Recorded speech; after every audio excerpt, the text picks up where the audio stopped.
قانون کی دھجیاں بکھیرتے بادشاہ سلامت کی عدالت میں پیشی، قانون کو مذاق بنا دیا۔ کئی ہفتے گزر گئے، عدالت بلاتی رہی لیکن پیش نہ ہوئے۔ آج بھی پیش ہوئے تو بہانوں کے ساتھ، کارکنوں کو ڈھال بنایا۔ 2 بجے عدالت پہنچنا تھا، 4:30 بجے گھر سے نکلے، عوام کو آگے لگایا، خود پیچھے۔ آہستہ آہستہ چلتے رہے اور 5:30 بجے عدالت پہنچے۔ اس کے بعد عدالت کو بھی اپنے جلسے گاہ کا پنڈال بنا دیا۔ دھکم پیل اور طوفان بدتمیزی احاطہ عدالت میں ان کے کارکنوں نے مچا دی۔ جج صاحبان انتظار کرتے رہے، موصوف فرماتے رہے، یہاں تک آ گیا ہوں، اسی کو حاضری سمجھ لیا جائے، اندر نہیں آ سکتا، لوگوں کا رش ہے، دھکم پیل ہے۔ دنیا کی تاریخ کا یہ انوکھا ملزم ہے جو قانون کو اپنی منشا کے مطابق چلانے پر بضد ہے۔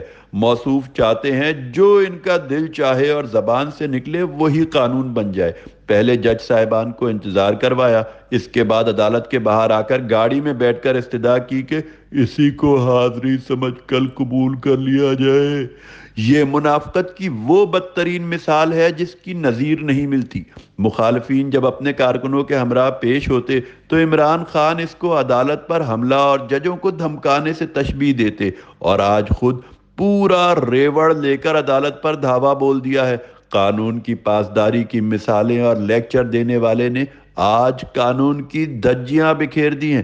پورے نظام انصاف کے منہ پر اس شخص نے تماچا رسید کیا ہے۔ توہین عدالت، توہین ججز کی ہے۔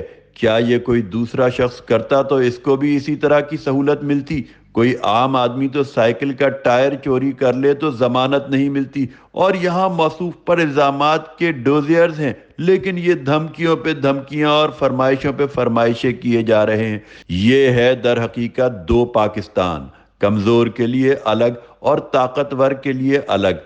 اپنے نعرے کا مطلب آج خود عمران خان نے قوم کو سمجھا دیا۔